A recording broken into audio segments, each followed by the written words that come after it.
Céleste, nous te remercions pour cette belle journée de sabbat que tu nous donnes et pour le pain avec lequel nous avons été nourris jusqu'ici ce matin.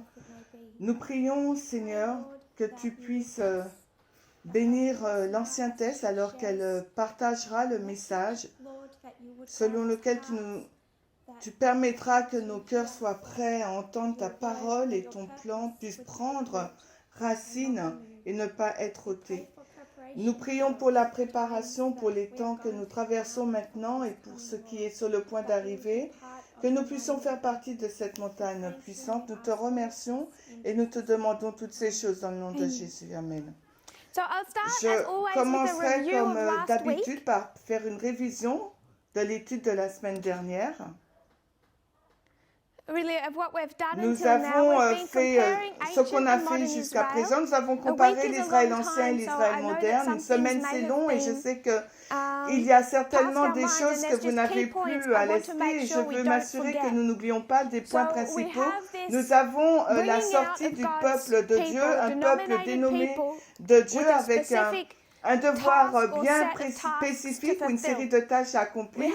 Nous avons donc l'Israël ancien qui est sorti des ténèbres, de la captivité, et qui pointe donc cette période de ténèbres et durant laquelle ils ont perdu le sabbat. Et c'est la même chose, là, il s'agit de la fin de la période de la prophétie des 490 ans, la fin des 1260, il y a des ténèbres, la captivité et les 1260. Et dans les 1260, la vérité du sabbat a été perdue. Dieu a suscité un libérateur, Moïse, il va sortir un peuple des nations païennes qui l'entourent. Dieu suscite un libérateur, William Miller, et il va sortir un peuple, non des nations païennes, mais du protestantisme apostat. Le sabbat sera réintroduit. Ça sera donc un processus que les deux parties traversent, l'Israël ancien et l'Israël moderne, avant que le sabbat ne soit introduit. Il ne peut pas être introduit au peuple de Dieu tandis qu'il est en Égypte, ni lorsqu'il est encore dans les églises protestantes. Les deux doivent être sortis d'Égypte et aussi du protestantisme. Et ensuite, à ce moment-là, le sabbat est réintroduit, réinstitué pour ce groupe de personnes. Nous sommes autour de la même période de temps et nous avons l'arrivée d'un prophète pour l'Israël ancien. Quel que soit le pionnier qu'ils avaient, le prophète qu'ils attendaient particulièrement était Moïse. Il était leur prophète. Pour l'Israël ancien, ils regardaient au décalogue, au livre de Moïse. Pour l'Israël moderne, nous regardons à Ellen White, car elle est le prophète pour l'adventisme. À peu près à la même période, vous avez également les écrits du prophète. Dans l'Israël ancien, il s'agit de la même personne. Mais dans l'Israël moderne, il y a une distinction entre Miller et Ellen White. Nous avons, dans cette histoire alpha, nous avons un échec, l'échec de sortir un peuple et que celui-ci soit apte à réaliser un travail. Ce qui aurait dû se passer, c'est que l'œuvre aurait dû être terminée ici. Ils auraient déjà dû conquérir Canaan et une fois cela, rapidement, s'ils avaient suivi ce système, ce qui avait été discuté dans la classe ce matin, le sabbat annuel et ainsi que le sabbat hebdomadaire auraient été mis en place. Ils auraient pu être aptes rapidement à faire l'œuvre après être entrés en Canaan, mais nous savons l'apostasie dans laquelle ils sont tombés, cette idolâtrie. La même chose pour les Millérites. Ils savaient, ils auraient dû préparer la voie pour le second avènement. Il a terminé dans l'histoire de 1860 et nous avons récité cette citation écrite en 1868 qui clarifie ce point. Ils n'ont pas pu réaliser ce travail car ils sont restés sur des tendances protestantes, qui est donc la condition laodicéenne. Donc l'Israël ancien est resté accroché à une partie de l'Égypte et l'Israël moderne est resté accroché à une partie du protestantisme. C'est particulièrement cette idée protestante au sujet du millénium qui a fait que les gens se mettent du côté de ou non de la doctrine du millénium, mais pour qu'ils soient confortables sur terre, car cette doctrine dit on ne sait pas quand est-ce que j'y reviendrai, ça serait éloigné. Donc c'est une idée qu'ils ont pris au niveau des protestants et aussi les adventistes l'avaient dans les années 1850. Nous ne savons pas quand Christ reviendra, on aura une longue période de temps. En ce qui concerne les protestants, ils pensent à une période de 1000 ans. Et en revanche, les adventistes, nous ne croyons plus à cela, mais nous avions ce même état d'esprit qui consiste à ce que nous soyons à l'aise sur cette terre parce que nous ne savons pas combien de temps passera avant le retour de Christ. Donc, nous avons la condition laodicéenne, voici l'échec, la sortie d'Égypte, et voici une histoire d'échec. Nous avons discuté en plus de détails quelle était donc leur idolâtrie. L'idolâtrie qu'ils ont pris en Égypte, c'était ce taureau d'Apis. Ce taureau d'Apis est en lien avec le roi. Il avait donc les caractéristiques d'un roi. Et c'est ce que le peuple désirait, non seulement pour Dieu, mais pour leurs dirigeants visibles. Donc, quelqu'un m'a envoyé une pensée assez intéressante et je pense qu'elle est importante. Lorsque le peuple a demandé pour un roi, c'est Saül qui leur a été donné. Et Saül a toutes les caractéristiques de ce taureau Apis. Il est grand. Il est respectable. Il semble être puissant. Il peut les conduire dans la bataille. C'est les caractéristiques de Saül, que nous découvrons que le peuple désirait. Et ils ont continué tout le long de cette histoire au mont Sinaï avec le veau d'or. Il s'agissait du taureau d'Apis jusqu'à ce qu'ils demandent un roi à Rama, les auteurs de l'idolâtrie. Lorsque nous réfléchissons à cela, j'aimerais faire un point important que nous n'oublierons pas. C'est au sujet de ce taureau d'Apis. Les enfants d'Israël ne disaient pas qu'ils se prosterneraient devant un autre Dieu, mais ils étaient en train de dire qu'il s'agissait des caractéristiques de leur véritable Dieu, Jéhovah. Ils étaient en mesure de justifier leur idolâtrie. Ce qu'ils ont fait, c'est qu'ils ont pris Jéhovah. Et là, il s'agit d'un point crucial. Ils ont pris Jéhovah, leur véritable Dieu, et ils lui ont endossé les caractéristiques d'une déité païenne à Dieu. Donc, lorsqu'ils s'agenouillaient devant ce veau d'or, ils disaient qu'ils adoraient Jéhovah. Voici ces caractéristiques que nous devons voir en lui. Et lorsqu'ils sont sortis de Babylone, ils abandonnent l'image, ils n'ont plus besoin de le voir, mais ils s'accrochent encore aux caractéristiques. Et nous en avons discuté en long et en large. Quel était donc le problème quand Jésus est arrivé? Ils continuaient à rechercher le taureau d'Apis, et quand Christ est arrivé, ils étaient incapables de le voir. J'aimerais que nous considérons cette histoire. Donc quand Christ arrive, il va rééduquer le peuple grâce à l'enseignement en parabole. Et l'enseignement en parabole consiste à prendre le littéral afin de construire une application spirituelle.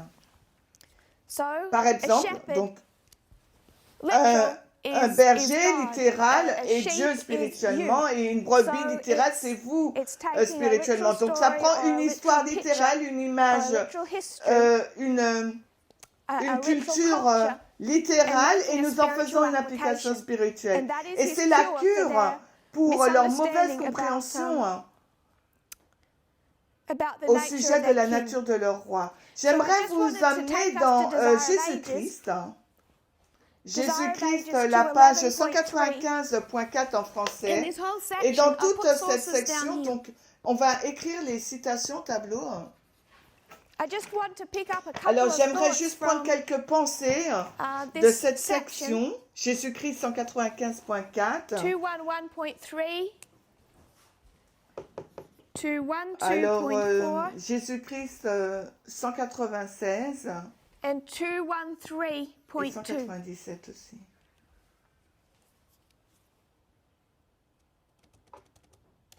C'est au moment où Jésus est conduit au devant du Sanhédrin et il est accusé de transgresser le sabbat. le temps, le lieu, l'occasion, l'intensité des sentiments qui ont imprégné l'Assemblée, tout cela s'est combiné pour rendre les paroles de Jésus devant le Sanhédrin encore plus impressionnantes. Les plus hautes autorités religieuses de la nation recherchaient la vie de celui qui s'est déclaré le restaurateur d'Israël. Le Seigneur du sabbat a été mis en accusation devant un tribunal terrestre pour répondre à l'accusation d'avoir enfreint la loi du sabbat. Lorsqu'il déclara sa mission sans peur, ses juges le regardèrent avec étonnement et rage. Mais ses paroles étaient sans réponse. Ils ne pouvaient pas le condamner. Il a refusé aux prêtres, aux rabbins, le droit de l'interroger ou d'interférer avec son travail. Ils n'étaient investis d'aucune autorité de ce type. Leurs revendications étaient fondées sur leur propre fierté et arrogance. Il a refusé de plaider coupable de leur accusation ou d'être instruit par eux. Quand vous arrivez dans l'histoire Oméga, à quoi se raccrochent les pharisiens? Le sabbat. C'est le sabbat qui fait d'eux un peuple particulier. Dans cette histoire, ils ne considèrent pas avoir des choses en commun avec l'Égypte, Babylone ou Rome, car ils sont un peuple spécial, un peuple qui est sorti et qui a été séparé de ces nations. Après cette sortie de Babylone, ils ont construit des murs entre eux et les autres nations. Ils se sont vus comme étant le peuple particulier, le peuple de l'alliance de Dieu, et la partie la plus importante est qu'ils avaient la vérité au sujet du sabbat. Le sabbat leur avait été donné pour être protégé et être honoré. Donc quand vous revenez dans l'histoire Oméga, est-ce que le sabbat est le sujet qui teste? Non, ce n'est pas le test. Est-ce qu'il y a un danger pour les Juifs de briser le sabbat dans cette histoire? Non, car ce n'était pas la menace de la nation juive. L'Égypte, oui, bien sûr, c'était le test. Babylone, il y avait un risque. À Babylone, ils peuvent observer leur sabbat. Cette histoire de Rome, la fin d'Israël ancien, non, le sabbat n'était pas le problème. En fait, la personne qui leur avait donné le sabbat pour les préparer par rapport à ce qui était sur le point d'arriver, à savoir délivrer le message gentil que nous alignons avec la loi du dimanche, est-ce que cela a à voir avec le sabbat? Non. À cause de sa mission, de quoi est-il accusé? Et on leur a donné trois choses spécifiques auxquelles on accuse Christ. La première accusation, c'est la transgression du sabbat. Il l'accuse de ne pas honorer le sabbat. La deuxième accusation, les pharisiens disent que Jésus déshonore le prophète. Un prophète nous a été donné, Israël a un prophète particulier, et Jésus est accusé de déshonorer les écrits de Moïse, le prophète. La troisième accusation est la sédition. La sédition, c'est quoi? La sédition, c'est l'accusation de créer un mouvement politique qui est opposé à un certain gouvernement politique. Être un mouvement politique opposé au gouvernement du pays glorieux. J'aimerais que nous soyons conscients qu'il s'agit des trois accusations qui sont formulées contre Christ dans l'histoire où le sabbat n'est pas leur danger ou leur test. Quand ils ont été vers les gentils, est-ce que cela les empêche-t-il de faire du sabbat une condition préalable de test au baptême? Non. L'an 34, quand ils vont vers les gentils, si l'un de ces gentils veut être baptisé, qu'est-ce qu'il doit accepter et garder? Le sabbat. Il n'y a aucun changement ou de croyance d'honorer le jour du sabbat. Il n'y a aucun changement sur ça. Mais pourtant, il fait face à cette accusation de transgresser le sabbat. Si nous continuons à lire cette citation, ils recevraient un faux enseignement car ils flatteraient leur orgueil en approuvant leurs opinions et traditions chéries. En revanche, les enseignements de Christ ne coïncidaient pas avec leurs idées. ils étaient spirituels et exigeaient le sacrifice du moi. Par conséquent, ils ne recevraient pas Jésus, ils ne le reconnaissaient pas avec Dieu et pour eux, cette voix à travers Christ était celle d'un étranger. Jésus-Christ 197, hein? Parce que Christ n'est pas venu avec un message qui n'était pas en accord avec leurs opinions et traditions chéries, ils l'ont rejeté alors qu'en même temps, ils accepteraient un faux enseignant qui approuverait leurs opinions et traditions chéries parce qu'ils ne connaissaient pas Dieu, ils ne pouvaient pas reconnaître Christ. C'est le même sujet qu'on a discuté auparavant. Ils ne comprennent pas le royaume, car ils ont des opinions et traditions chéries au sujet du royaume. Par conséquent, ils ne peuvent pas reconnaître le roi. Christ leur dit, si vous aviez cru en Moïse, votre prophète, vous aurez cru en moi, car il a écrit à mon sujet, mais vous ne croyez pas en ses écrits. Comment pourriez-vous croire en mes paroles? Même s'ils chérissent ce prophète, ils sont les descendants d'Abraham et de Moïse. Ce sont leurs pères, ils les aiment, ils les élèvent. C'était Jésus qui avait parlé à Israël à travers Moïse. S'ils avaient écouté à la voix divine qui s'adressait à eux par le moyen de leur grand conducteur, ils l'auraient reconnu également dans les enseignements du Christ. S'ils avaient cru Moïse, ils auraient aussi cru celui dont Moïse avait parlé, Jésus-Christ 197.3. Nous avons déjà fait ce point, je travaille dessus encore et encore. Nous avons, nous, les écrits d'Ellen White. Avons-nous une discussion sur le danger des vaccins, le danger des Illuminati, le danger de ces sociétés secrètes qui sont unies derrière tout gouvernement terrestre? Vous ne trouvez pas ces écrits car ils n'existent pas. Ces idées, nous ne les trouvons pas dans les écrits de notre prophète, tout comme les idées des pharisiens auxquelles ils s'accrochaient, lesquelles ils ne pouvaient trouver dans les écrits de Moïse. Ce sont leurs opinions et traditions chéries qui ont été acceptées comme faisant partie de notre foi, comme s'ils étaient les écrits de notre prophète. Mais ils ne s'y trouvent pas dans les écrits du prophète. Et parce que Jésus ne renforce ni n'approuve ses opinions et traditions chéries, il est accusé de déshonorer le prophète en transgressant le sabbat et en étant un mouvement politique opposé au gouvernement du pays glorieux. Vous savez que je fais une comparaison et un contraste direct sur quoi ce mouvement est accusé en ce moment et d'être contre le sabbat. L'accusation est d'être contre le sabbat, non pas parce que nous ne l'exigeons pas pour le baptême, non pas parce que lorsque nous irons vers les Nétiniens au monde, à la loi du dimanche, nous n'insisterons pas sur l'observation du sabbat, mais parce que nous ne le voyons pas comme étant le grand test de notre histoire. Celle des 144 000, tout comme c'était le cas pour la fin de l'Israël ancien. Ce n'était pas leur test, le sabbat. Alors nous sommes accusés de transgresser le sabbat, nous sommes accusés de déshonorer le prophète Ellen White en raison de notre lecture de ses écrits. De la même façon que Christ a été accusé de déshonorer Moïse et d'être un mouvement politique opposé au gouvernement du pays glorieux.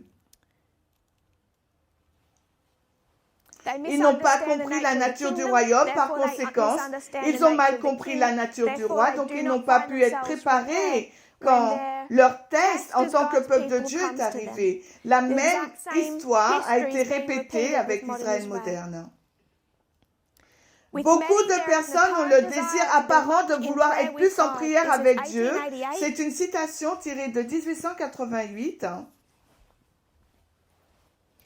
1687, le paragraphe 1.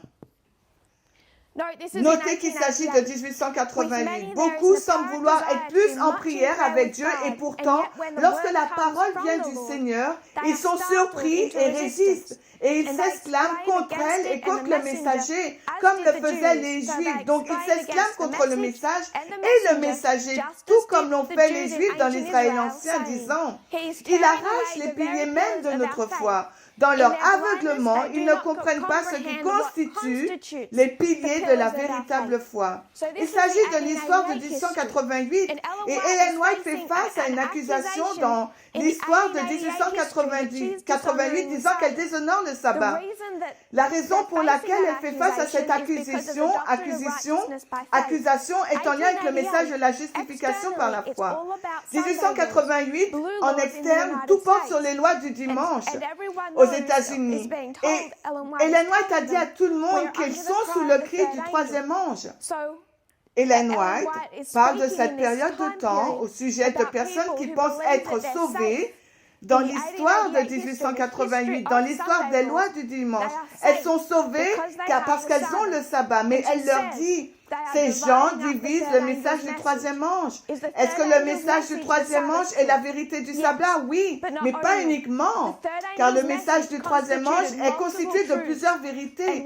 Et quand elles ont accepté le sabbat, mais ont rejeté d'autres éléments du message du troisième ange, ces personnes ont un faux sentiment de sécurité. Et la White dit qu'elles tomberont. Donc même dans l'histoire des lois du dimanche, il y a beaucoup plus que la vérité sur le sabbat. Et ceux qui apportent les autres vérités reçoivent l'accusation de déshonorer le sabbat et celle de déchirer les piliers de notre foi. Et le point qu'elle fait, elle dit que ceux qui lancent ces accusations dans leur aveuglement ne comprennent pas ce qui constitue les piliers de notre foi. La réponse à tout cela, dès que nous arrivons dans notre histoire, est l'enseignement en parabole, qui consiste à prendre le littéral pour expliquer le spirituel. Et c'est exactement ce que nous faisons en ce moment. Nous prenons donc l'Israël ancien, le littéral, pour donner une meilleure compréhension du spirituel. Donc nous faisons cela, littéral et spirituel. Mais nous faisons aussi quelque chose d'autre. Nous faisons une comparaison et un contraste avec notre histoire alpha et avec notre histoire oméga. Donc littéral et spirituel, mais aussi littéral, alpha, le commencement, qui explique la fin, l'oméga, le spirituel. Par conséquent, il nous faut aussi apprendre de notre histoire alpha. Depuis septembre 2019, j'ai passé beaucoup de temps dans la fin de l'Israël ancien et expliqué les fractales dans cette histoire, les deux appels pour l'Église, ensuite l'appel pour le monde, tout l'Évangile dans le livre des Actes comme étant expliqué, comme expliquant l'histoire avant qu'il n'aille dans le gentil, dans le spirituel, expliquant l'histoire qui conduit à la loi du dimanche quand nous irons vers le monde. Et ce que nous faisons de plus en plus, c'est que nous nous focalisons sur notre histoire, l'alpha, le commencement de l'Israël moderne, pour expliquer la fin de notre histoire. Tout comme Israël ancien, nous avons un échec, succès. Nous sommes dans l'histoire alpha, ils sont allés dans la condition laodicéenne, et cela a abouti à l'échec. 1888, ça aussi été en échec et ça a donné la montée de 1888 à un état, une condition pharisaïque dans l'Église adventiste, mettant un mur entre nous avons donc construit ce mur de briques entre les bons adventistes qui gardent leurs vêtements pour montrer notre moralité.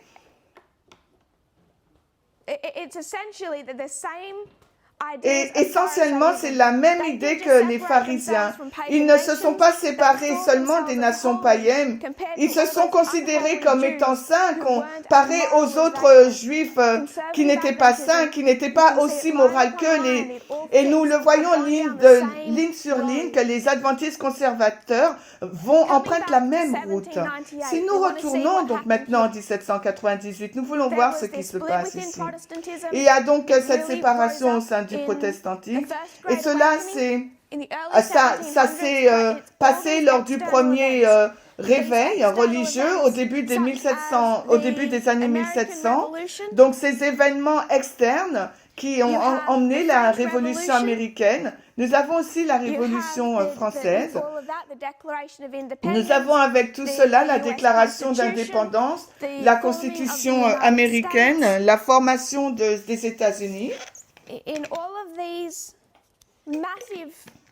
Dans tous ces événements externes importants, nous avons les changements politiques qui impactent le protestantisme. Si vous avez un esprit libre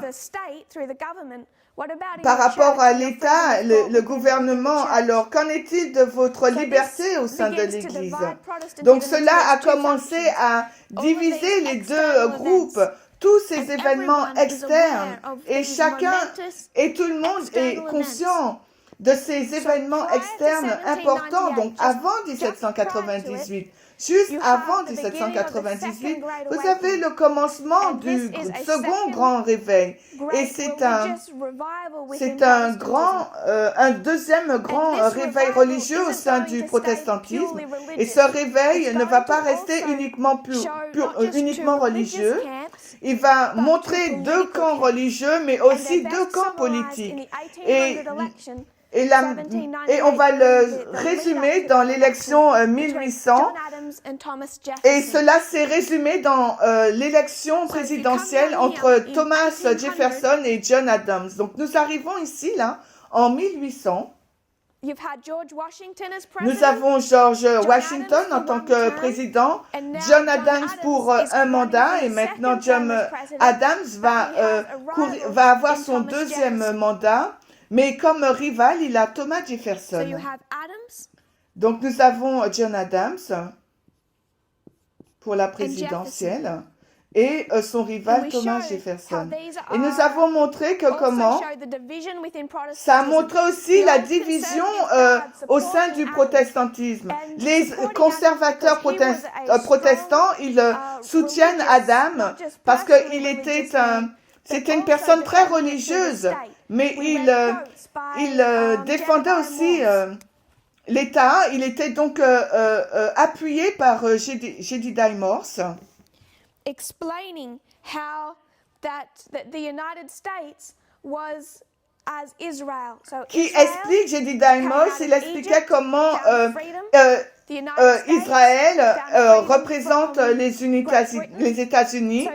Donc, les États-Unis ont été libérés de la Grande-Bretagne.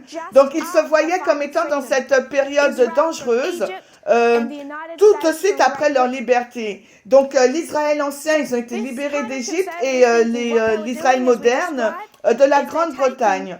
Donc, cette idée conservative, donc, ils l'ont construite par rapport à leur lecture de la Bible, du littéral au littéral. Parce que si vous avez donc Israël qui sort d'Égypte, donc, quel est donc le succès d'Israël? Il dépend sur quoi? Il dépend entièrement sur leur observation du code moral. Ils doivent garder le sabbat du samedi. Et s'ils ne gardent pas le sabbat, qu'est-ce qui va se passer? La nation sera détruite. Donc, si les États-Unis, individuellement, s'ils ne gardent pas le sabbat du dimanche et démontrent au plus haut niveau du gouvernement, qu'est-ce qui va se passer?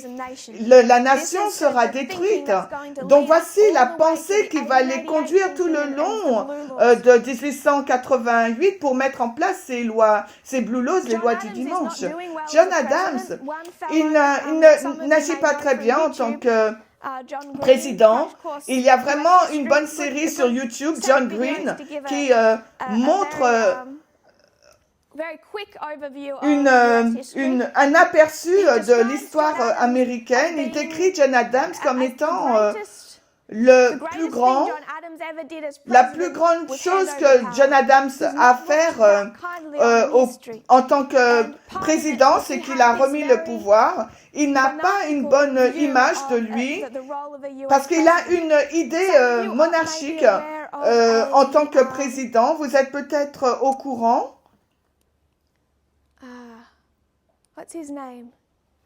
Quel est donc son nom? Ils ont fait voilà, donc c'est Hamilton. Peut-être que vous êtes conscient de Hamilton. Quel est donc son prénom? Hein?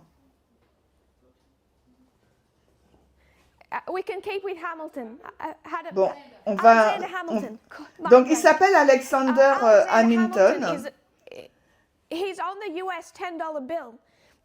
est sur le billet de $10 et Obama voulait le remplacer mais il est devenu, les gens ont eu un intérêt renouvelé sur lui, donc ce plan n'a pas pu avoir lieu. Et on l'a gardé sur le billet du $10.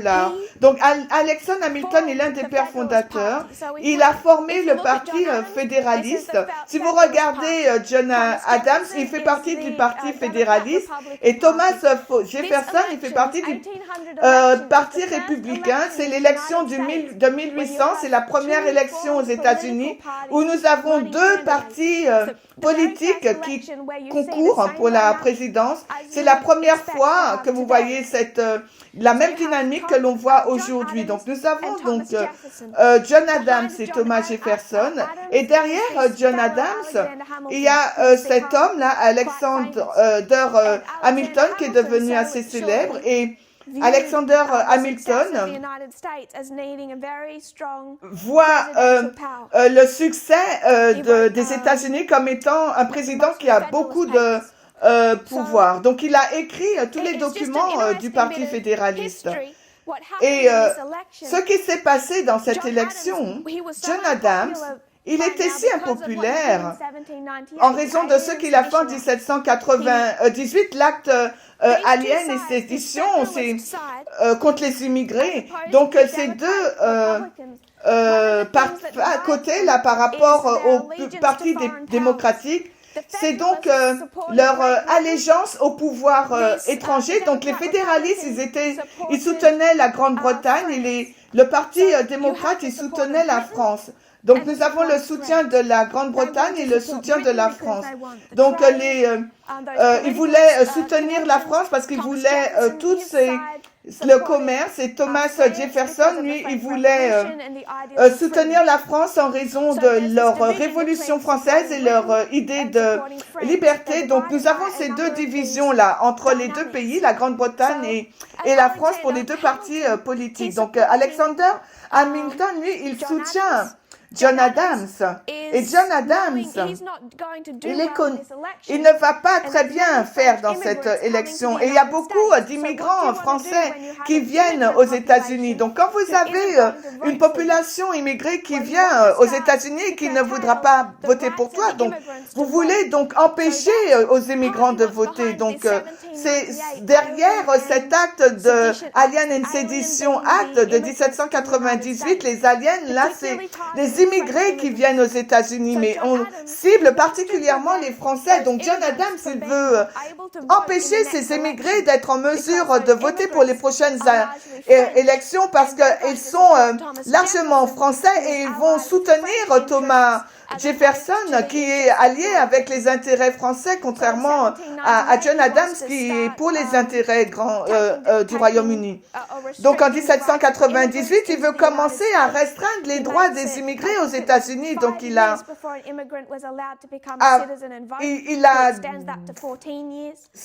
dit qu'un immigré sera américain de 5 ans, c'est passé à 14 ans. Donc nous avons beaucoup de personnes qui ont parlé contre son gouvernement ou qui ont dit des paroles mauvaises dans les journaux.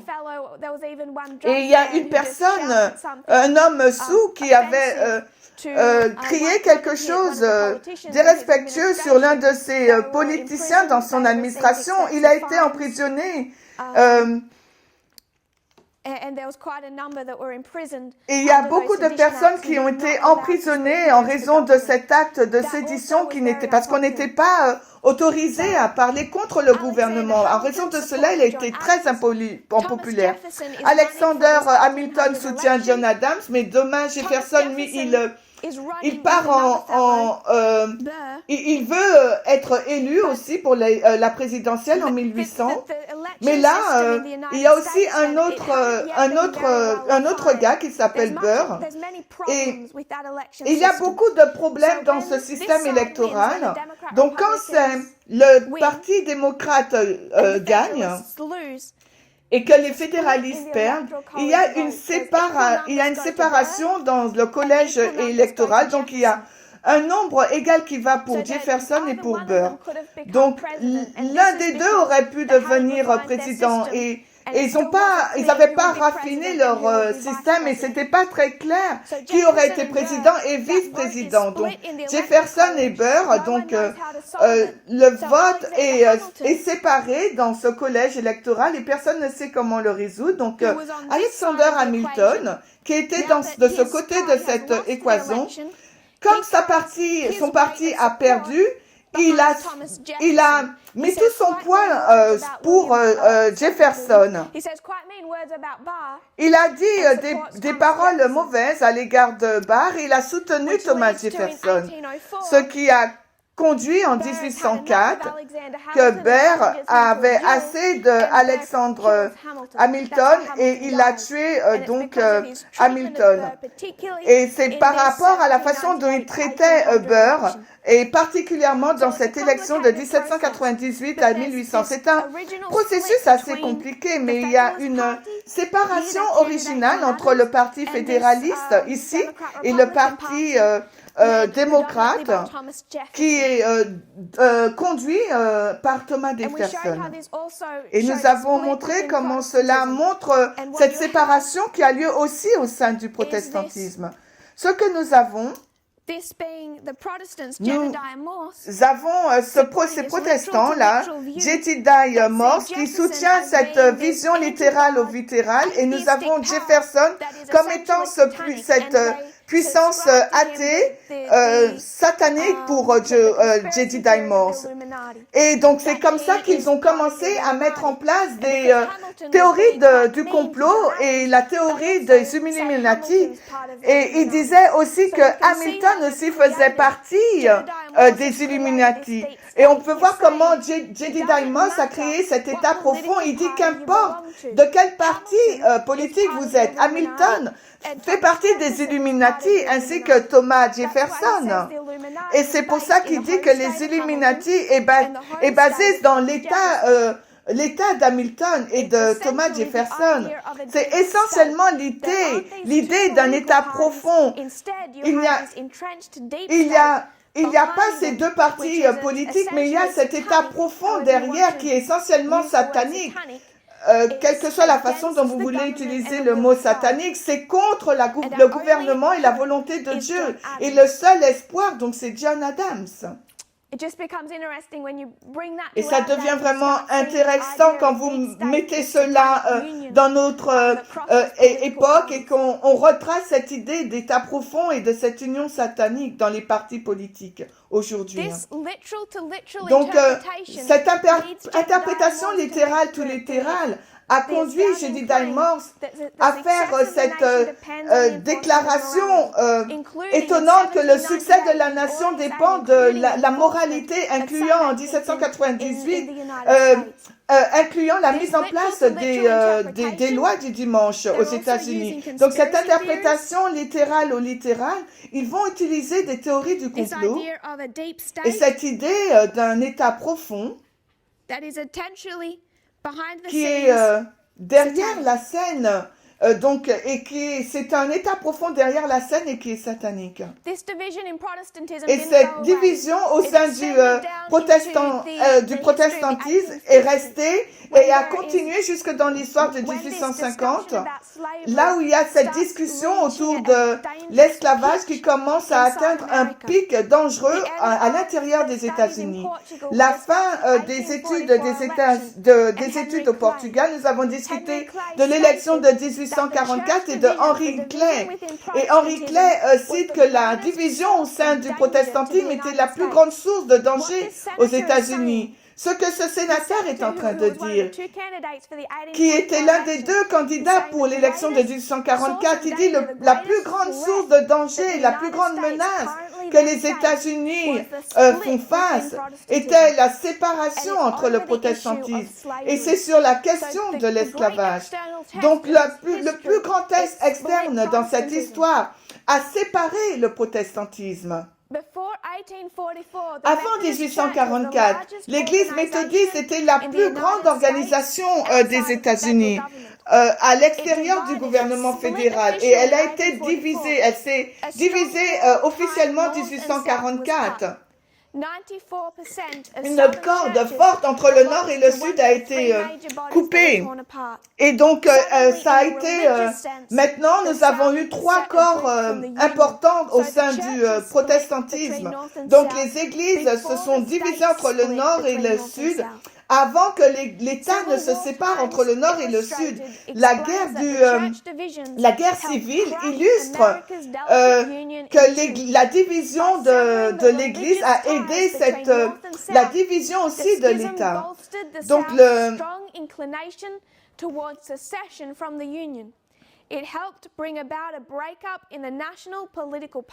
donc, en fin de compte, cette scission au sein du protestantisme a aidé aussi à entraîner donc la scission des partis politiques et du pays aussi. Et donc, cette division a reformé la chrétienté américaine aussi dans 3 grandes dominations protestantes aux États-Unis. Et elles ont été, ces dénominations, dans des directions différentes. Donc, le Sud était vraiment pour l'esclavage et parce qu'il lisait les écritures littérales tout littérales. Le Sud disait que la même méthodologie utilisée par Jedediah Morse, c'est une lecture littérale tout littérale. Israël sort d'Égypte, on doit mettre en place la moralité. John Adams était le candidat et ils avaient l'espoir qu'il allait faire cela, mais n'a pas réussi à le faire. L'Israël est allé dans le pays promis et donc, Dieu leur avait dit de pratiquer l'esclavage, donc une interprétation littérale tout littérale. Cet article est récent. Il dit il n'y a que 9 ans que les presbytériens du Sud et du Nord se sont réunis.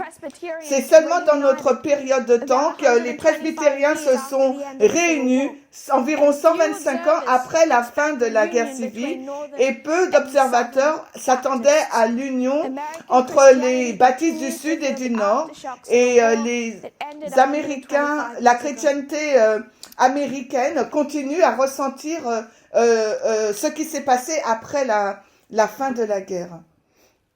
Cette séparation entre les dénominations par rapport à l'esclavage. Donc les effets de cette séparation, nous pouvons encore le voir quand on parle des églises baptistes du Sud ou du Nord. On ne le voit plus là quand on parle des presbytériens et méthodistes. Donc à l'époque, ça a séparé le protestantisme et ils ont été...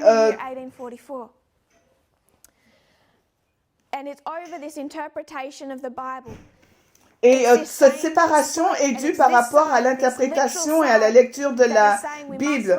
Donc, cette partie-là dit qu'il faut lire littéral à littéral. Les États-Unis, c'est Israël. Donc, on doit pratiquer la ségrégation, l'esclavage et toutes les choses qu'on a vues pratiquer par Israël ancien. Et j'aimerais citer le fils de Jedediah Morse, Samuel Morse. Et c'est lui qui a inventé le système du télégraphe, le code Morse. Donc, pour citer son fils, dans les années 1850, Samuel Morse est devenu très connu comme un défenseur de l'esclavage parce qu'il considérait que c'était autorisé par Dieu. Et ça, c'était des positions tenues par les Suds. Il a écrit « Mon credo sur le sujet de l'esclavage est court. L'esclavage n'est pas un péché, c'est une condition sociale ordonnée au commencement du monde pour des buts plus sages, pour une discipline divine et une sagesse divine qu'il faut obtenir des esclaves. Et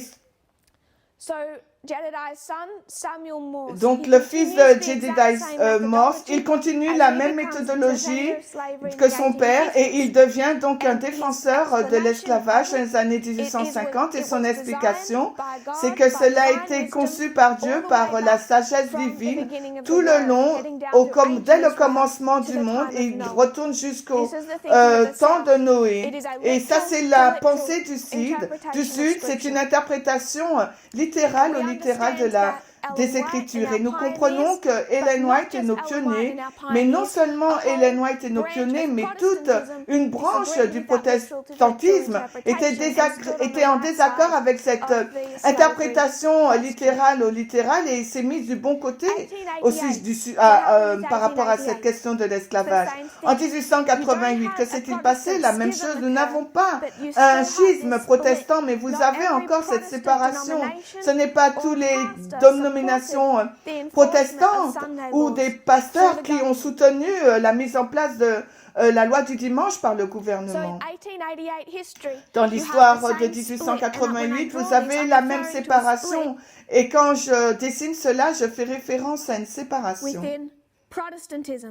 à l'intérieur du protestantisme. Et ce côté-là, comme nous l'avons décrit ici, avec Jedediah Morse, et ce qui caractérise sa croyance, c'est la même chose. C'est une interprétation littérale au littéral. Et nous avons lu une citation de A.T. Jones la semaine dernière. Il décrit comment Néhémie dirigeait la théocratie. Ils ont pris ces histoires de l'Ancien Testament et l'ont appliquées pour les États-Unis et que la parole de Dieu devait être connue par les prophètes. Donc alors, il disait que la loi du dimanche est présentée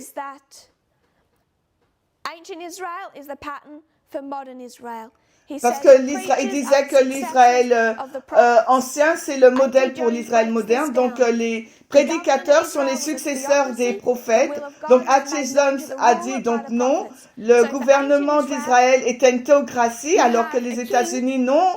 Donc dans l'Israël ancien, nous avons un roi et le roi, c'est le prophèt qui dit au roi ce qu'il doit faire. Et le prophète a été instruit par Dieu. Et si le roi désobéit, la nation est détruite. Donc si vous ramenez cela à l'Israël moderne, vous avez donc le président. Et maintenant, ce n'est pas, on les appelle plus les prophètes. Mais on les appelle les prédicateurs. Les prédicateurs protestants qui sont instruits par Dieu. Et si le président désobéit aux prédicateurs, que se passe-t-il pour la nation? Si on cite A.T. Jones, le gouvernement doit être fait une théocratie. Les prédicateurs sont les successeurs du prophète. Ils doivent imposer aux officiers de la loi de vendre des biens et de travailler le dimanche. Et c'est eux, en fin de compte, qui ont la suprématie dans leur Dieu, dans leurs mains. Donc, c'est eux qui doivent gérer le pays, en gros. Donc, c'est une lecture littérale de l'inspiration. Et derrière cela, il y a cette idée que les dirigeants actuels, à moins que cela soit... À moins qu'ils mettent en place cet état profond, qui est donc satanique, ça va amener sur le gouvernement de Dieu, à moins qu'ils... pour enlever cet état profond, ils doivent mettre en place la moralité selon la parole de Dieu. Donc si nous revenons dans notre histoire, ce que nous voyons depuis les années 1790, à travers la formation de notre foi, après 1840, 50, la séparation au sein du protestantisme, c'est ce que nous voyons dans les années 1860, 1863, quand nous avons le mouvement national de réforme qui commence, et ensuite dans l'histoire de 1880 à 90, c'est les lois du dimanche, et c'est la même menace du protestantisme. C'est le même fil en fin de compte. Mais il y a une séparation distincte entre les protestantismes même. Et il faut qu'on sache à quoi ça ressemble. Quelle est leur croyance, leur système de croyance. Quand on revient donc à l'oméga de l'ancien Israël, il y a beaucoup de croyances. Il faut qu'on regarde quel type de méthodologie et l'état d'esprit qui les unit. Si on retourne maintenant en 1989, nous avons parlé beaucoup de Jerry Falwell et de la morale majorité. Si on regarde à Jerry Falwell et quelqu'un comme Bill Graham, ils sont différents et ils sont en désaccord sur plusieurs points de leur foi, mais il y a une chose qui les unit et qui fait que ces leaders veulent bien travailler ensemble. Ce que j'aimerais discuter, là, si on retourne dans l'histoire de 1989, c'est la théologie dominion. C'est un type de théologie qui a grandi dans les années 1960 à 70. Donc, je vais lire un peu là. Je vais définir la théologie dominionniste qui est... en plus, on va lire un article qui a été lu lors de notre première réunion Zoom, qui n'avait pas été enregistré. Je vais revenir et lire ce même article. Désolée pour la répétition pour ceux qui étaient dans ce meeting. Pour définir la théologie dominionniste, c'est un groupe de chrétiens qui a des idéologies politiques, qui cherchent à instituer une nation gouvernée par des chrétiens basée sur leur compréhension biblique et des règles bibliques. Par exemple, la théologie dominion peut inclure, et là on va nommer quelques-uns, c'est un groupe élu de chrétiens aux États-Unis. Ça peut être, ils peuvent avoir des différences théologiques, mais une qui a gagné beaucoup de pouvoir, ça s'appelle la New Apostolic Reformation. Ces mouvements contemporains sont étiquetés théologie dominion qui s'est élevée donc en 1970 et qui ont des aspects d'un chrétien nationalisme. Donc ces croyances. Si on retourne dans Jedediah Morse, c'est donc une nation chrétienne et c'est ce qui identifie les États-Unis. Donc nous avons là une nation chrétienne et si nous continuions dans l'histoire de 1850-60, l'esclavage et ensuite 1888, c'est la même chose, c'est une lecture littérale et c'est aussi une nation chrétienne. C'est l'état d'esprit qui est derrière la théologie dominionniste. Et les États-Unis, c'est une nation chrétienne. Et nous voyons comment ils retournent dans la loi mosaïque. Ils disent que c'est une nation gouvernée par des chrétiens et qui, selon leur compréhension biblique, alors, j'ai écouté un orateur de cette dénomination, il dit, et c'est un opposant à la théologie dominion. Il dit c'est une version chrétienne de la loi charia. Si vous pensez à un État islamique, ils vont dire, nous avons ces écrits et il faut nous assurer que cette loi islamique, cette loi religieuse est impliquée et mise en place par l'État. Ils veulent voir un gouvernement politique instituant et mettant en application les lois islamiques. Et c'est la définition de la loi charia. Tout cela, et si vous pouvez prendre cette compréhension de la loi charia et que ce que certains pays islamiques le font, et vous l'emmenez dans cette histoire, c'est la même chose. Ils veulent faire la même chose. Une nation gouvernée par des chrétiens basés sur leur compréhension, non pas de la charia, mais de la loi biblique. Et si vous êtes un élément de la théologie dominion, donc l'islam et la loi charia n'est pas aussi dangereux. Ce n'est pas une infiltration dangereuse dans cette union État-Église, parce qu'en fin de compte, vous êtes, ils sont votre concurrent direct parce que vous voulez imposer ils veulent imposer l'islam et vous voulez imposer le christianisme.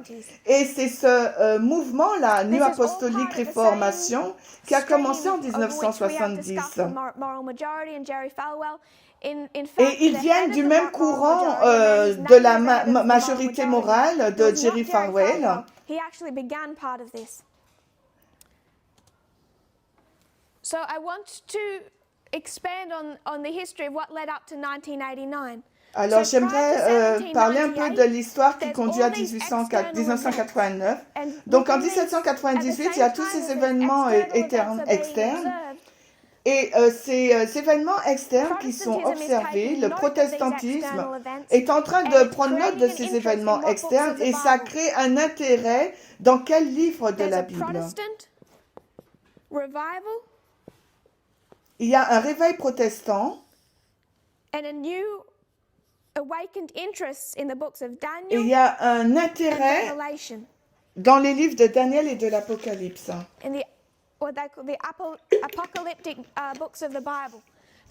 Et dans les livres apocalypses de la Bible, nous avons la réformation, la réforme au sein du protestantisme. Alors qu'ils observent les événements externes, ils se tournent vers les livres de Daniel et d'Apocalypse et cela crée le second grand réveil avant 1798 et conduit à cette histoire. Donc maintenant, j'aimerais qu'on lise à partir d'un article qu'on tiré de The Atlantic et qui dit « En attendant la fin ».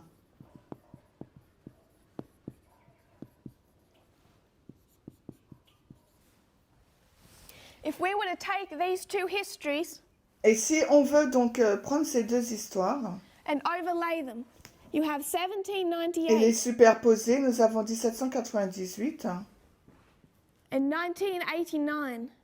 Et 1989. And this article, in the Atlantic, Waiting for Alors the cet End, article it was de l'Atlantique, written by William En Martin in attendant June la of fin, a été 1982. écrit So it's par written William back in this Martin history. en juin 1982. Donc c'est écrit avant 1989. En So this is 1982. an old article, Donc c'est un ancien nearly article. 38 years ago. He says, Il the y a world peut-être as we know 38 it is années. coming to an end. Le monde tel qu'on le connaît arrive à sa fin, non parce qu'un général ou un faux appuiera sur un bouton et réduira notre planète en cendre toxique. Là, il parle de l'histoire de la... Nous sommes juste un peu avant la fin de la guerre froide. Donc le monde arrivera à sa fin, non pas par rapport à la guerre nucléaire, mais au contraire, la fin est proche, parce que Dieu l'a planifié ainsi depuis au moins 1900 ans. Tout est là dans la Bible, dans Daniel et l'Apocalypse. Et ça, c'est l'Atlantique qui parle, avec l'éclairage auxiliaire d'autres passages clés de l'Écriture. Tout comme il a été créé un univers entièrement équipé à partir de rien en 6 jours, de 24 heures. Il y a environ près de 6000 ans. Il est sur le point maintenant de l'achever avec un plan détaillé caché dans sa parole. Donc il y a un intérêt renouvelé dans des livres de Daniel et de l'Apocalypse juste avant 1798. And there was before 1989. Et aussi avant 1989. L'histoire judéo-chrétienne a connu de nombreux intérêts pour la prophétie biblique, généralement en période de bouleversement social, mais peu, voire aucun, n'a été aussi répandu et influent que celui qui fleurit actuellement dans les milieux protestants conservateurs. De nouveau, il y a des protestants libéraux et conservateurs qui sont ceux qui vont vers Daniel et Apocalypse et les conservateurs. Il y a des millions d'évangéliques américains qui croient que dans la génération actuelle et probablement dans les années 1980, Jésus reviendra pour jeter les bases d'un glorieux règne de 1000 ans ici sur terre.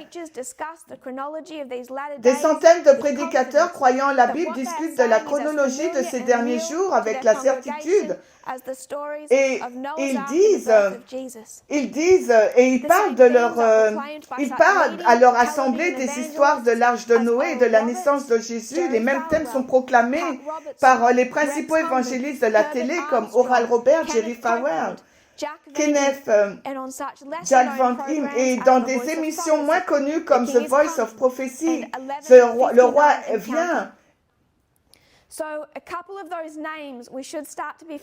Alors, il y a certains noms qu'on connaît maintenant, Jerry Falwell, Pat Robertson, Kenneth Copeland, et ce sont donc des personnes qui vivent encore, certains en vivent encore aujourd'hui, et ils sont maintenant dans le mouvement de la théologie Dominion qui a beaucoup maintenant d'impact et attire l'attention.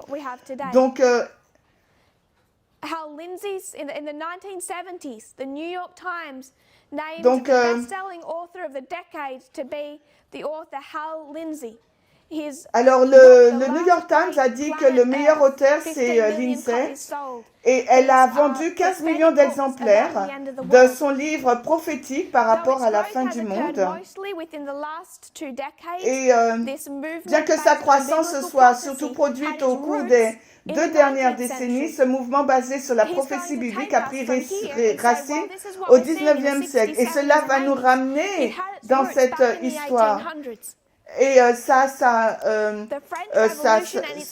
racine dans les années 1800.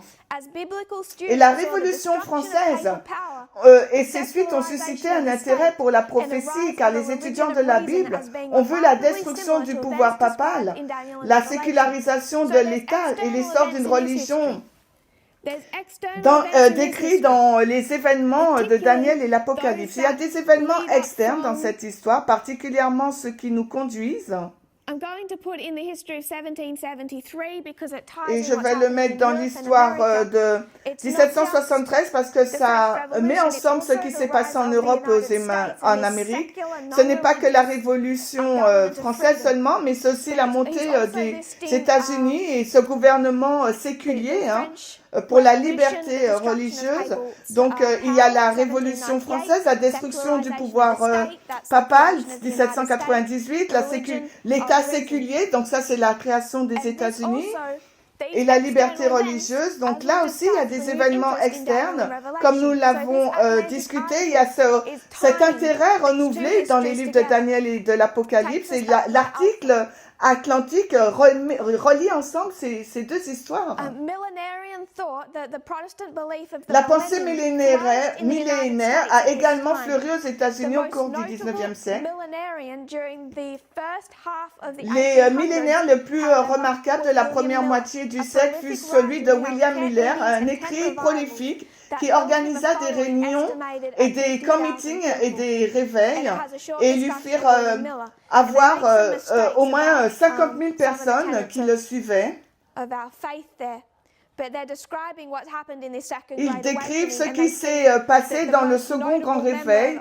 Ils ont dit que le membre le plus notable de cette histoire a été William Miller et son interprétation de la science biblique. Et ils décrivent comment il a placé la date et son embarrassement et comment les millénaristes ont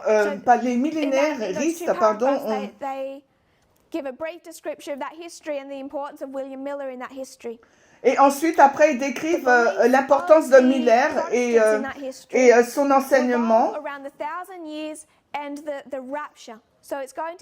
Donc, cela parle donc... là, il nous parle aussi de la croyance protestante au sujet de l'enlèvement.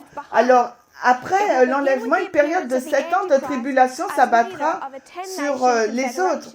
Elle débutera donc avec l'apparition de l'Antéchrist à la tête d'une confédération de 10 nations.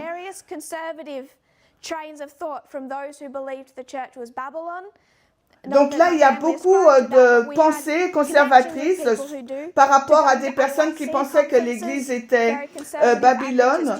Et après, il y a aussi d'autres personnes qui vont aussi, ça crée aussi le mouvement des adventistes conservateurs. Il y a beaucoup de groupes qui ont plusieurs doctrines différentes et ils ont accès à des pensées conservatrices. Et un des articles qui m'a vraiment intéressé, c'est la vue intéressante des protestants et on a beaucoup de choses en commun. Ils pensent que l'Antichrist est à la tête d'une confédération de 10 nations. Ils pensent que la vue des protestants conservateurs ne sera pas favorable à l'ONU. Il semblera être un homme de paix et se rangera du côté d'Israël lorsque celui-ci sera menacé par une coalition du Nord qui devra maintenant être dirigée par la Russie et inclure l'Allemagne, les Arabes et l'Iran. Son aide ne sera cependant pas nécessaire car la coalition sera tellement dévastée par les tremblements de terre et la peste qu'il faudra 7 mois rien que pour enterrer les cadavres. Donc c'est leur conception de l'Apocalypse. Donc l'Antichrist dirige vers une confédération de 10 nations. Donc la prise de conscience que les saints seront enlevés, les fidèles qui ont été enlevés avaient eu la prudence de croire en Jésus fera que 144 000 Juifs et une multitude de gentils l'accepteront comme sauveur et Messie. Ces convertis ainsi que 2 prophètes exceptionnels, peut-être Moïse et Élie, ramenés à la vie, gagneront d'autres à Christ. Malheureusement, ces nouveaux chrétiens seront marqués par la persécution par l'Antéchrist qui aura alors commencé à montrer ses vraies couleurs. Donc l'Antéchrist conduit à 10 nations, une confédération de 10 nations. Il est un faiseur de paix, une bonne personne, il pense. Mais après l'enlèvement, il y aura cette grande œuvre de réforme, la formation des 144 000, et cet antichrist, le chef de cette confédération, va montrer sa véritable couleur et va persécuter les convertis. Il va entrer dans Jérusalem et va souiller essentiellement. Et ensuite, nous avons les plaies et une catastrophe naturelle.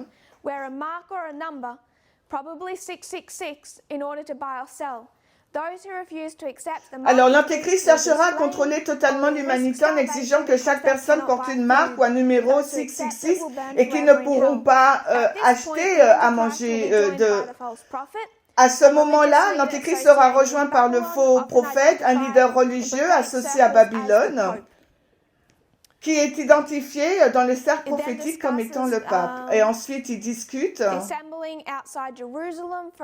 l'assemblée à l'extérieur de Jérusalem, le retour de Christ en gloire, la bataille de Jérusalem, à Armageddon, la bataille d'Armageddon, pardon, le faux prophète qui sera tué et Satan qui sera lié dans la fosse pendant 1000 ans. Et à la fin de cette période,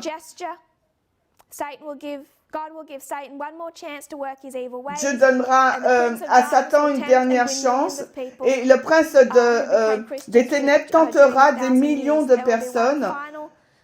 Et il y aura après une bataille finale avant que Satan et les incroyants rejoignent l'Antéchrist et le faux prophète dans le lac de feu. Il y a quelques parties qui coïncident avec l'enseignement adventiste conservateur, particulièrement lorsque vous réfléchissez de la façon dont les protestants ont une telle méfiance envers l'ONU et la mondialisation et leur vision sur ce qu'ils voient comme étant la Confédération des Nations. Comme la doctrine prémillénaire soutient que la détérioration des sphères économiques, politiques, domestiques et morales précédera le second avènement, de nombreux évangéliques, sans surprise, ont estimé que la fin de l'ère est proche. Cependant, le catalyseur le plus important de l'essor actuel des études sur les prophéties a sans aucun doute été la restauration politique de la nation d'Israël. La déclaration Balfour de 1917 qui a permis aux Juifs de s'installer en Palestine, donc 1917, la création officielle de l'État d'Israël, le 14 mai 1948, la date à laquelle, selon Al Lindsey, le compte à rebours prophétique a commencé. Ils sont en train de retracer la formation de la nation d'Israël, 1917-1948. Mais Israël ne peut pas simplement être la Palestine. Ils doivent aussi avoir le contrôle d'Israël et de Jérusalem. Et cela s'est passé en 1967 à la conclusion des 6 jours de guerre. Donc 1917, 48 et finalement 1967. Finalement, la dernière pièce du puzzle concernant la chute de l'Israël est en place. Et maintenant, à partir de 1967, les cercles des protestants conservateurs étudient les livres de Daniel et de l'Apocalypse car ils voient que la fin est proche.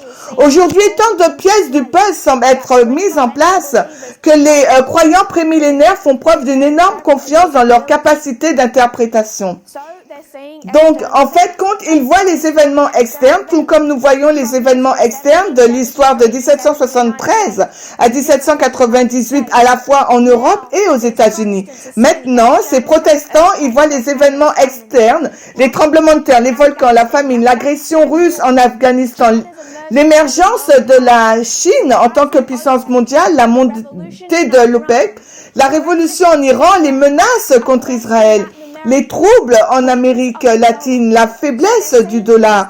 Ils voient toutes ces choses externes que nous devrions voir. Nous aurions dû voir la guerre afghane de 10 ans en 1979. Nous devrions voir la révolution d'Iran en 1979. Ce sont les signes pour que l'adventisme puisse voir afin de nous préparer pour la fin.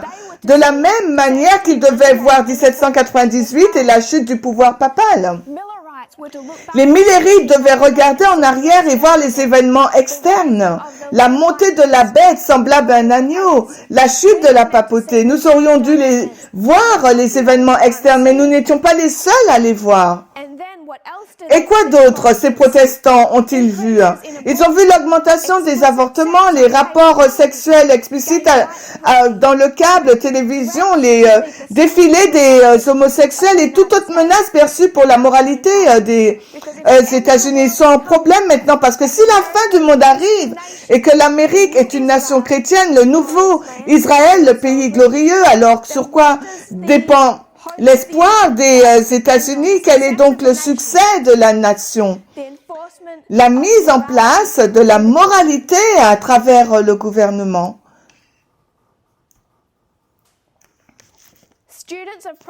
Les étudiants de la prophétie accordent cependant une attention sérieuse aux problèmes vraiment importants tels que l'identification de l'antéchrist et de la marque de la bête. Avant 1989, ces protestants essaient d'identifier ce que sera l'antéchrist et la marque de la bête. Et c'est là où il est très important pour nous d'identifier leur méthodologie. L'opinion consensuelle de l'antéchrist est qu'il sera un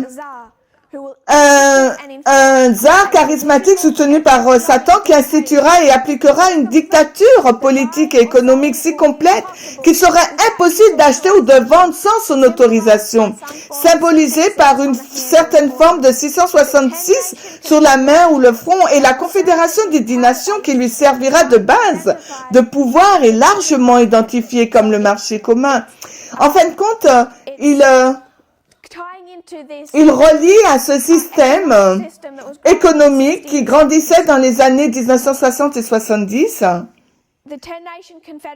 la Confédération des 10 nations, dont le complexe informatique géant de Luxembourg serait nommé la bête. Il s'agit donc là de l'introduction des ordinateurs, mais beaucoup sont consternés par les rumeurs selon lesquelles dans une société sans numéraire, sans chèque, sans cash, les transactions économiques nécessiteraient que chacun soit attribué un numéro composé de 3 séries de 6 chiffres invisibles sur la main ou le front. Ce qu'ils font, c'est qu'ils sont en train de se préparer à la pensée ils sont en train de se préparer pour la marque de la bête. Ils sont en train de dire que ce tatouage dans votre corps d'un certain qui nous permet soit d'acheter ou de vendre. Et ce que fait Bill Gates, il vient de prescrire, il suggère qu'il ne s'agit pas vraiment d'un tatouage, mais d'une marque laser qui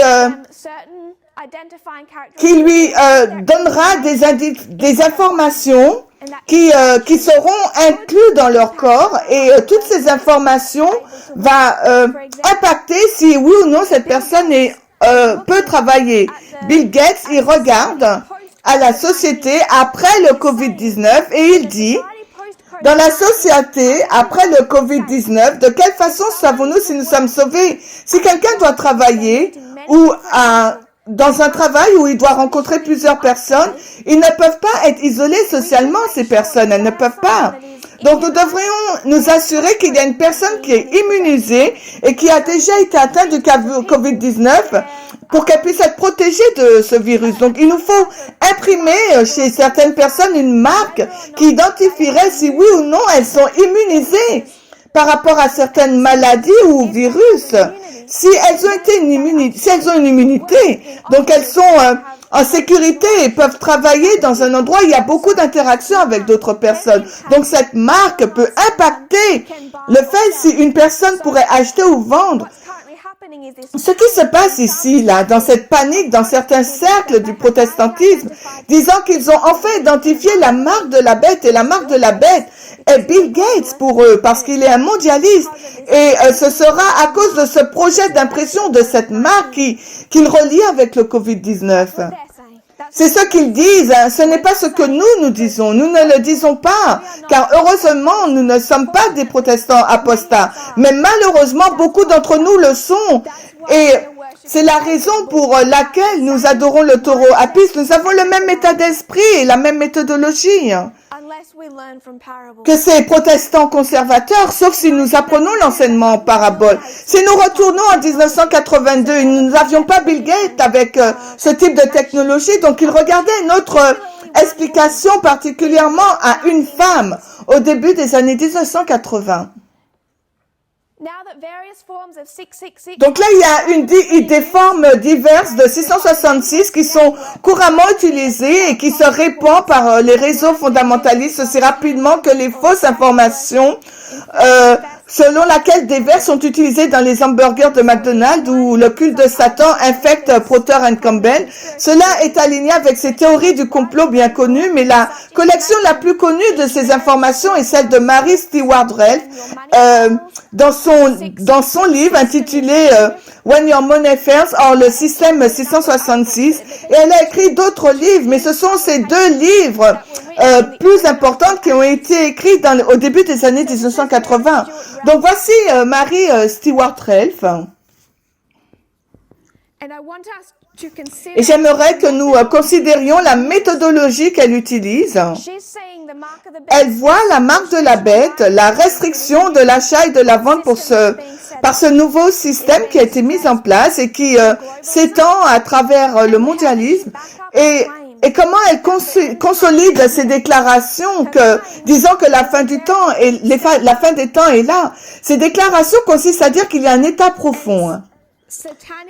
Et que cet état profond est satanique dans son origine.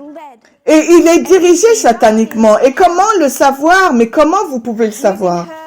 En utilisant ces exemples, elle place devant nous donc des diapos. Elle va vous montrer tous ces documents et ces photos pour nous montrer qu'Olivetti, Lia Sigler, NCR Computer, les Langrès Scotty, les vêtements McGregor, les chemises fabriquées en Chine communiste, les chaussures fabriquées en Italie, les tracteurs Caterpillar ont tous le code 666. Elle dira, regardez, si vous jetez à mes diapos, vous verrez que dans tous ces pays différents, toutes ces compagnies différentes portent toutes des symboles sataniques, des logos sataniques. Elle vous conduira vers leur code de produit. Et à travers ces symboles, elle dira que ce ne peut pas être une coïncidence. Vous prenez leur code produit, vous ne cessez de voir 666. Ce doit être une indication qu'ils travaillent tous ensemble derrière la scène, qu'ils sont tous en union et c'est un état profond satanique. Sears, JCPenney, Montgomery Ward utiliseraient des programmes informatiques dont le préfixe serait 666. Et ce chiffre inquiétant serait également utilisé par les banques du monde, l'IRS, Medicaid et Selective Service. J'espère que vous identifiez la méthodologie qu'elle utilise aujourd'hui et que vous voyez que c'est la même contrepartie de la méthodologie utilisée par Walter Velf et les adventistes conservateurs. Elle vous prend à part, vous montrant ces étranges. S'il fallait que j'utilise le type de langage de Walter Velf, n'est-il pas intéressant? Comment cela peut-il être expliqué? Et il ne répond pas à ces questions, il vous conduit vers ces questions comme s'il s'agissait de votre propre pensée. Comment se pourrait-il? Cela n'a pas de sens, ça doit être la preuve d'un état profond satanique. Donc nous sommes en 1982, elle identifie l'Antéchrist comme étant Anwar el-Sadat, le président de l'Égypte, quand il a ouvert de nouveau le canal de Suez en 1975. Apparemment, il a navigué à bord d'un navire de guerre qui portait le préfixe 666. Et aussi des chars construits par les services secrets du président Carter portaient le préfixe 666, tout comme les règles métriques largement distribuées aux États-Unis en 1979. Certains peut-être écoliers qui utilisaient un livre d'algèbre élémentaire intitulé 666 Jelly Beans et en Israël, écrit-elle, 666 est utilisé comme un préfixe pour les véhicules appartenant à des Arabes, les appels téléphoniques à l'étranger et la loterie nationale, dans le cadre d'un effort d'éducation, de préparation et de conditionnement des Juifs à accepter le 666, qui sera le numéro de leur faux messie, de leur antéchrist et de leur système gouvernement mondial. Quelle est donc la menace? Un gouvernement mondial conduit par un état profond satanique. C'est ce qu'elle dit. Et ça, c'est l'auteur. Après avoir lu ce livre, j'ai eu un peu de mal à me rappeler que mon salaire à l'époque était donc 666 $, et qu'une fois que je vivais dans le Massachusetts, j'avais vu 4 nonnes dans une voiture dont le numéro d'immatriculation contenait les chiffres redoutables. Il nous faut réfléchir à la méthodologie et d'où elle vient. Est-ce que nous voulons tirer notre méthodologie du protestantisme apostat? Et la conclusion de leur méthodologie est en grande partie la même que celle de l'adventisme conservateur. Et nous pensons que ces conclusions nous rendent spéciaux, qu'en quelque sorte nous sommes les seuls qui craignent cet état profond satanique. Et que nous pouvons prouver que cet état profond satanique, parce que nous sommes assis dans les salles de conférence de Walter Weiss et nous montre avec plusieurs diapos, les poignées de main, les logos secrets avec des symboles sataniques ayant le nombre 666 et qui nous montre que tout cela fait partie du même état profond. Il est le Mary Stuart Ralph moderne, il utilise la même méthodologie et malgré quelques points de vue différents sur le millénarisme, il aboutit aux mêmes conclusions qu'elle. Ils ont commencé à chercher pour l'antéchrist. Mary Stuart Ralph croyait que c'était Anwar el-Sadat, le président d'Égypte, mais cela est devenu difficile après son assassinat. Donc ils ont cru que Henry Kissinger était l'autre antéchrist. Et ils ont investigué son nom et on pouvait le rendre égal au nombre 666, assez étrange. Aucun de ces protestants conservateurs n'est procuré par Ronald Wilson Reagan, Ronald 6, Wilson 6 et Reagan 6, il est 666. Mais quand d'une certaine façon il s'agit de lui, leur méthodologie ne s'applique pas. Mais pourquoi? Parce que il fait partie de leur camp, c'est leur homme.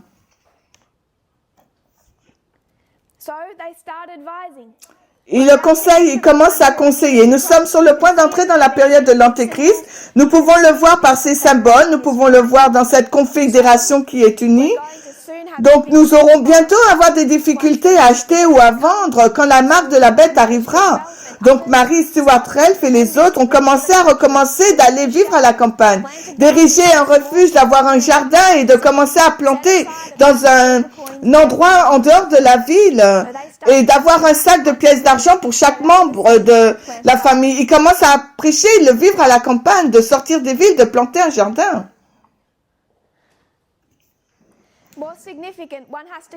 Et plus important encore, il faut considérer comment la théologie se manifestera dans les activités de la nouvelle droite chrétienne. De quelle manière cette théologie, à la fin des temps, en raison des événements externes et en raison de ses enseignements, comment cela va-t-il se manifester? Et vous commencez à voir cela au sein du gouvernement des Américains. Quand vous avez un ministère de l'Intérieur, Jim White qui parle à la Chambre des représentants disant « Je ne sais pas combien de générations futures nous pouvons compter avant le retour du Seigneur. De quelle manière ces déclarations impacteraient le gouvernement? Par exemple, si vous êtes un employé libéral, non chrétien, seriez-vous préoccupé au sujet de l'épuisement des ressources naturelles? Bien sûr, parce que c'est une chose réelle. Mais si vous souscrivez à ce type de concept, seriez-vous préoccupé? Non. Et c'est ce qui se cache derrière ces remarques, disant que nous ne savons pas combien de temps il nous reste. Cela implique que nous ne devrions pas nous préoccuper beaucoup de la gestion à long terme des ressources naturelles. De même, si un président devrait nommer une ou plusieurs prémillénaristes à des postes clés de la politique étrangère, alors, et eux qui croient à la seconde venue, quelle serait leur motivation à travailler pour une paix durable au Moyen-Orient, puisqu'ils considéreraient qu'une attaque menée par la Russie contre Israël comme un précurseur nécessaire au millénaire. Et ensuite, cela impactera leur politique. Et nous avons lu par Ralph Trollinger, il croit que seul un chrétien peut travailler dans le gouvernement. Seul un protestant conservateur avec ses croyances aura la bonne attitude pour prendre ses postes, incluant ceux qui gèrent aussi les nations étrangères. Puis, nous allons vers la méthodologie qui est appliquée. Quand la littérature de ces prémillénaristes est écrite, ils utiliseront tout type de citations, de tout type de sources et font référence à toutes comme mettant des experts dans leur domaine. Et c'est la même chose que nous voyons aujourd'hui quand nous les voyons citer la Russie aujourd'hui. C'est l'une de leurs sources préférées qui pour eux sont une source fiable. Ils n'ont jamais été capables de discerner entre les deux sources d'information. Et Mary Stuart Ralph vous montrera l'état profond satanique. Elle vous mènera vers les chansons, la lyrique, les théories conspirationnistes sur les assassinats d'Abraham Lincoln et de John Kennedy, des paroles de chansons telles que Sweet Love, le thème de Coca-Cola. J'aimerais enseigner au monde de chanter dans une harmonie parfaite. Et pourquoi elle va vers Coca-Cola? Pourquoi elle veut une harmonie mondiale? Non. L'harmonie mondiale est un précurseur de ce système des 10 nations qui conduit à l'Antéchrist. C'est une attaque anti-américaine contre les valeurs chrétiennes. Et elle raconte comment cela l'a rendue immobile en apprenant l'irrévérencieux. Je suis un antichrist, je suis un antichrist.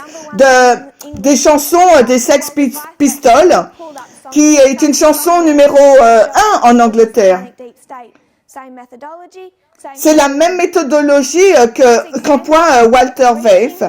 Et ce sont des exemples que dépassent et qui est donc vraiment une faiblesse de la doctrine. L'étude de Daniel et de l'Apocalypse et de toute autre littérature biblique similaire jouit d'une certaine popularité dans ces universités depuis 1960. Et à la fois pour les protestants libéraux et conservateurs aussi. Et l'enseignement prémillénaire est probablement plus attrayant pour ceux qui ont un sentiment que le monde est hors contrôle, rendre l'Amérique sa grandeur. Et cela ne peut mener qu'une intervention surnaturelle concertée. Ce sentiment de marginalité est susceptible d'être particulièrement aigu lorsque les modes de vie établis sont menacés. Ces personnes ont la caractéristique d'être marginalisées dans la société. Et nous voyons cet état d'esprit de marginalisation qui grandit énormément sous l'administration de Barack Obama. Quand ces nationalistes de la droite chrétienne ont commencé à se sentir marginalisés dans la société. C'est exactement le même sentiment qu'a éprouvé le Sud avant la guerre civile. Quand les hommes qui ont assassiné Abraham Lincoln débattaient qu'il était en colère, ils disaient non, j'étais pas en colère, mais parce que personne ne pouvait lui permettre, il n'était plus permis de parler librement en faveur de l'esclavage sans qu'il soit persécuté. Donc, nous avons juste lu cet article de l'Atlantique apparu en 82. Dans cet article, nous n'avons pas lu l'état profond, mais c'est moi qui l'ai inséré pour vous montrer que c'est exactement ce que Mary Sewell-Ralph et les autres ont commencé à enseigner. Ils peuvent avoir une vision différente de ce que cela ressemblerait. Ils pourraient ne pas être tous d'accord au sujet du 666 comme étant un code de produit, mais il s'agit du même état d'esprit. Si vous avez donc cette preuve de quelque chose en provenance de la Chine ou de la Russie ou de la France et des États-Unis, si vous l'avez aussi dans Coca-Cola et dans toutes ces autres compagnies dans leur logo, qu'est-ce que cela vous dit? Que derrière la scène, ils sont tous unis en société secrète. Qu'importe s'il y a un Hamilton ou un Jefferson, ils sont unis, ils sont des Illuminati. C'est un état profondément satanique. Et vous devriez avoir peur qu'ils s'unissent dans un gouvernement. Parce que ça sera l'union des 10 rois et de l'Antéchrist. Et l'Antéchrist, quand il sera formé, dans un premier temps, il sera bienveillant et ensuite il va persécuter. Donc c'est pour ça qu'il est préférable de déménager à la campagne et de planter. Et vous le voyez encore plus dans ce qui se passe avec le Covid-19 et les théories du complot autour du mondialisme, autour de Bill Gates, au sein du protestantisme, et toute cette idée d'imprimer un code qui vous permettra d'acheter ou de vendre. J'ai appris tout cela dans le milieu adventiste conservateur et nous pensons que nous sommes spéciaux. Nous ne le sommes pas. Est-ce que les pharisiens pensaient être spéciaux ou uniques? Oui, ils possédaient le sabbat. Ils avaient construit des murs entre eux et les autres pays. Peut-être que s'ils n'avaient pas construit des murs entre eux et la Rome païenne, ils auraient reconnu que leur pensée était identique à celle de la Rome païenne. Ils auraient reconnu qu'ils pensaient de la même manière. Leur idée de leur première venue de Christ était le même type de Messie qu'un Romain attendrait si Rome était dans la même position. Si Rome voulait avoir un César, ils voulaient que Jéhovah ressemble à un César. Leur idée de Dieu à la fin est la même. Peut-être que les adventistes conservateurs se pensent différents et séparés parce que nous portons des longues jupes et nous montrons notre moralité tout comme les pharisiens l'ont fait. Nous pouvons penser être spéciaux parce que nous savons que l'obélisque sur la place Saint-Pierre signifie quelque chose d'autre. Mais tous les catholiques le savent. Notre doctrine sont des doctrines conspirationnistes, fabriquées de notre propre invention et ne se trouvent pas dans les écrits des prophètes. Ces inventions nous lient et nous montrent en fait que nous avons la même croyance et la méthodologie que le protestantisme apostat. Vous le voyez directement quand vous voyez le lien entre le type de méthodologie et les conclusions auxquelles Mary Stewart-Ralph aboutit quand nous regardons à l'adventisme conservateur. Et c'est la véritable idolâtrie que la sculpture du veau d'or. L'idolâtrie des pharisiens a conduit à la fin de la nation juive. L'idolâtrie, je dis que Walter Vass nous conduit aussi à la destruction de l'adventisme. Ça va conduire à la perte de centaines de milliers de personnes. Les personnes se posent la question, pourquoi mentionner Walter Vass? Pourquoi l'attaquer? Ne l'attaque pas. Je vais utiliser mes mots. Donner un message de paix et de sécurité. Le moment pour un message de paix et de sécurité est derrière nous. Si nous souscrivons à ce type d'idolâtrie, nous souscrivons au type d'idolâtrie du protestantisme. Nous adorons l'ancien taureau Adapis d'Israël ancien. Et c'est pour cela que nous devons nous séparer. Nous devons nous séparer de ce mécanisme, comme cela fut le cas pour l'Israël ancien. Et la seule solution, c'est l'enseignement en parabole. Nous avons dépassé le temps pour aujourd'hui. Ce que je voudrais faire quand nous revenons, c'est de regarder un peu à cette histoire de 1982 et nous sommes conscients que 1979 et ses 10 ans, les événements externes auraient dû être reconnus par les adventistes. Mais ils étaient aussi là pour tous, parce que la pluie tombe à la fois pour les justes et les injustes. Les événements externes sont là pour les protestants, mais aussi pour les adventistes. Nous savons que ces 10 ans sont aussi les 10 ans de la majorité morale qui conduisent à Ronald Reagan. Et j'aimerais que nous comprenions où cette théologie dominionniste nous conduit et comment elle a été démontrée de façon particulière dans la campagne de Trump. Et de quelle manière aussi, je dirais que cela a fait une séparation au sein du protestantisme. Quelque chose pour laquelle il nous faut réfléchir. Dans cette histoire, pouvons-nous nous battre contre l'esclavage et rester protestants et rejeter la doctrine millérite? Oui. Se tenir contre l'esclavage, est-ce que cela vous sauve? Non. 1898, le protestantisme se sépare. Beaucoup de protestants se battent contre une loi du dimanche national avec une version juste de la séparation de l'Église et de l'État et cela ne les sauve pas. Il nous faut comprendre notre propre histoire et ce qui nous teste. Mais il y a beaucoup plus de sujets qui doivent être compris et acceptés afin d'être un membre du véritable mouvement de Dieu. Nous terminerons aujourd'hui ici, mais pour se résumer, nous avons comparé et contrasté l'Israël ancien avec l'Israël moderne, mais nous avons comparé aussi et contrasté le commencement de l'Israël moderne avec sa fin. Nous avons commencé à la superposer ici. Les événements externes ont provoqué un réveil qui s'est répandu dans tout le protestantisme. William Miller, les millérites, l'adventisme, représentait une partie qui est sortie de ce réveil. Il y a un réveil protestant qui s'est répandu dans le monde entier dans cette histoire, 1979 à 89, mais particulièrement aux États-Unis. Et cela est montré dans les enseignements de Mary Welf, comme Kenneth Copeland, Drollinger et d'autres, car ils ont formé aussi la majorité morale pour reprendre le gouvernement, parce que si les États-Unis doivent être Israël à la fin du monde, non pas l'Israël littéral, mais le pays glorieux à la fin du monde, ce doit être donc une nation chrétienne, une interprétation littérale au littéral. Et c'est ce que nous trouvons aujourd'hui. Et le point que j'essaie de vous montrer, c'est que l'adventisme n'est pas en sécurité. Tout comme l'Israël pensait qu'il était séparé et en sécurité par rapport au paganisme. De même, l'Israël moderne pensait qu'il était séparé du protestantisme. Ce n'est pas le cas. Nous avons la même idolâtrie. Si vous vous agenouillez, nous allons prier. Cher Père Céleste, merci pour tes bénédictions.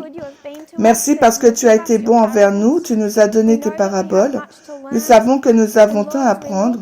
Et Seigneur, alors que nous regardons cette histoire et que nous voyons ce qui se passe au sein du protestantisme et les événements externes qui impactent à la fois les protestants et nous voyons, Seigneur, le grand danger qui existe pour ton peuple.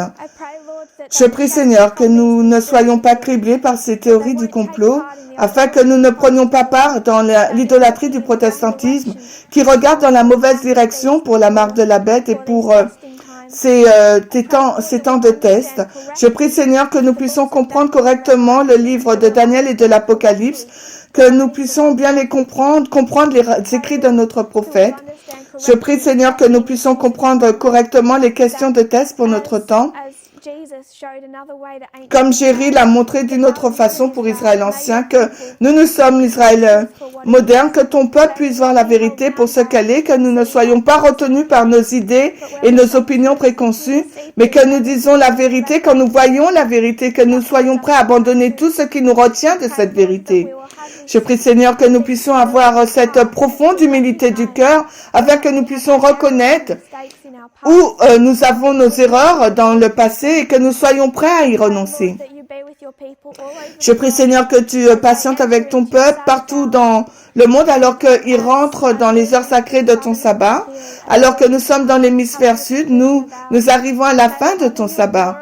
Que nous puissions t'honorer et te glorifier, que nous puissions honorer ton sabbat, tout autant que tu l'as demandé à ton peuple tout au long de ces années. Maintenant, nous voyons également le test de l'égalité. Ce sont les messages du Seigneur. Et ce sont les messages que nous devons comprendre correctement afin d'accomplir l'œuvre qui est devant nous. Je prie toutes ces choses dans le nom saint de Jésus. Amen.